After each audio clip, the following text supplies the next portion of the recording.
Hi అండి.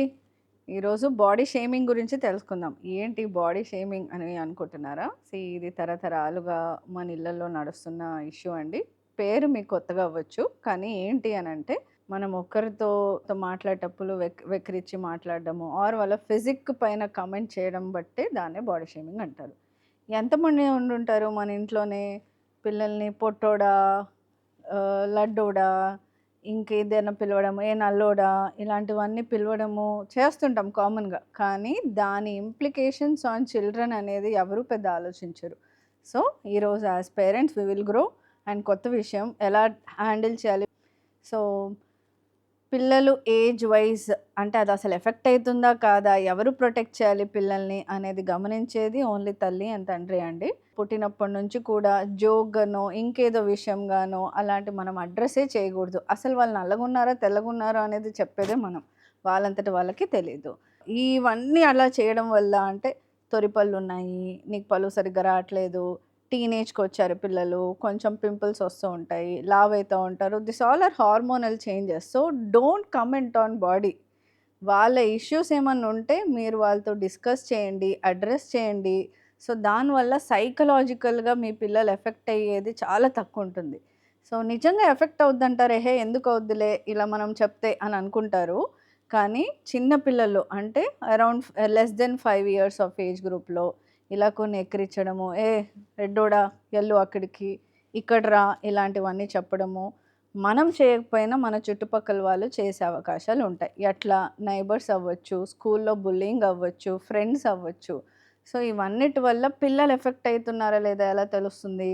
వాళ్ళ sleep సరిగ్గా ఉండదు, తినడం సరిగ్గా ఉండదు అండ్ బిహేవియరల్ ఇష్యూస్ సడెన్‌గా కోపం రావడము, అజిటేషన్ రావడం ఇలాంటివి చేస్తూ ఉంటారు. నెక్స్ట్ థింగ్ అసలు పళ్ళు కొరకడము, నిద్రలో నడవడము ఇవన్నీ కూడా నార్మల్‌గానే పిల్లల్లో ఉంటాయి.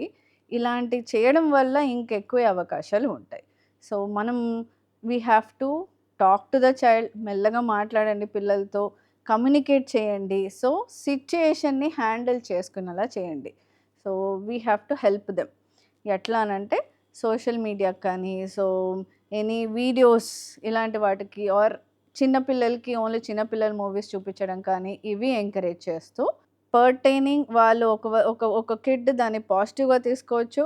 అంటే జోక్‌గా చేశారులే అనే తీసుకునే యాటిట్యూడ్ ఉన్న పిల్లలతో ఓకే. No problem. సెన్సిటివ్ ఉన్న పిల్లల్ని ఐడెంటిఫై చేసి ఇలాంటి వాళ్ళ ముందు యూజ్ చేయకుండా చేయాలి. Second thing talk to them. Okay. దాన్ని ఎలా ఓవర్‌కమ్ చేయాలి? సో, వాళ్ళ నెగెటివ్స్‌ని ఆర్ దాన్ని నెగెటివ్ అనే నేను అననండి. కానీ వాళ్ళలా నెగెటివ్‌గా ఆలోచిస్తే దాన్ని ఫోకస్ చేయకుండా వాళ్ళ న్యూట్రిషన్ పైన ఎలా వాళ్ళు కాన్సంట్రేట్ చేయాలి? వాళ్ళ ఫిజిక్ పైన కాన్సంట్రేట్ ఎట్లా చేయాలి? ఎక్సర్సైజ్ ఏ ఏ విధంగా చేసుకోవాలి? లైఫ్‌లో అసలు ఏది ఇంపార్టెంట్? ఇవిటి గురించి డిస్కస్ చేయడం అనేది స్టార్ట్ చేయాలి. ఇవన్నీ అరౌండ్ 4-5 ఇయర్స్ అప్పుడే వాళ్ళకి ఫుడ్ అనేది ఎలా తినాలి అవన్నీ తెలుస్తా ఉంటాయి. సో, ఈ టైంలో గనక వాళ్ళ న్యూట్రిషన్ పైన ఎంకరేజ్ చేయడం ఆర్ మాట్లాడడం చేస్తే సో, ఆటోమేటిక్‌గా they will cope up. Issues వచ్చేసి అరౌండ్ టీనేజ్. అంటే అప్పుడే ఈ చెప్పినట్టు కొన్ని హార్మోనల్ ఇష్యూస్ వల్ల సడెన్‌గా వాళ్ళు తినడం అనేది ఓవర్ ఈటింగ్ చేస్తూ ఉంటారు. సో, కొన్ని పింపుల్స్ రావడం అనేది జరుగుతా ఉంటుంది. సో, ఇవన్నిటిని ఎలా ఎదుర్కోవాలి? So, again same thing talk to your child, understand them. అంటే వాళ్ళు ఏమి ఎదురైతున్నారు అనేది మీరే అర్థం చేసుకోకపోతే, మీరే డాక్టర్ దగ్గరికెళ్ళడం అనేది లేట్ జరుగుతా ఉంటుంది. So, talk to them, understand them plus మంచి మంచి విషయాలతో పాటు సిట్యుయేషన్స్‌ని ఎలా హ్యాండిల్ చేయాలి అనేది కూడా చూసుకొని, మరి ఇవన్నిటి వల్ల ఆ టీనేజ్ గర్ల్‌కి ఏమన్నా ఇబ్బందులున్నాయా అనేది కూడా మనం ఎన్‌కౌంటర్ చేయాలి. ఎలా సడెన్‌గా తినడం ఆపేస్తారండి. అంటే లేదు నేను లావైపోతున్నా అన్నాడు మా నాన్న, చుట్టాలన్నారు. సో, సడెన్‌గా తినడం ఆపేసి ఆర్ సన్నగా ఉన్నావు. సో, జంక్ ఓవర్ ఈటింగ్ చేయడము ఇలాంటివన్నీ చేస్తుంటారు. Identify it. సో, థెరపీ అందరికీ అవసరమా? లేదు. మీ పిల్లలు మీ మాటలు వింటున్నారు, అర్థం చేసుకుంటున్నారు, వాళ్ళ లైఫ్‌ని బెటర్‌గా హ్యాండిల్ చేస్తున్నారు అంటే మీకు థెరపీస్ అవసరం జనరల్‌గా ఉండదు. కానీ వాళ్ళ స్కూల్ ఆర్ కాలేజ్‌కెళ్ళడం డ్రాప్ ఔట్స్ ఎక్కువైతున్నారు. ఎళ్ళడానికి భయపడుతున్నారు. టోటల్‌గా సోషలైజ్ అంటే అసలు సోషల్‌గా ఎవరు చుట్టాలతో మింగిల్ అవ్వట్లేదు.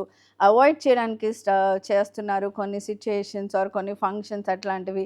ఇలాంటి వాళ్ళని ఐడెంటిఫై చేసి అట్‌లీస్ట్ మనం థెరపీస్ ఇప్పించి ఆర్ ఒక సైకాలజిస్ట్తో మాట్లాడిపిస్తే తొందరగా ప్రాబ్లం అనేది ఐడెంటిఫై చేయడం కూడా చేయొచ్చు. జస్ట్ వినడం, వాళ్ళని అర్థం చేసుకోవడం, తర్వాత ఎవరి వల్ల అయితే ఇలాంటి ప్రాబ్లమ్స్ వస్తున్నాయో, suppose school, college, bus driver ఇలాంటివి, ఏం కాదులే, ఏం చెప్తే ఏమనుకుంటారు అనడం కాకుండా try to address that issues.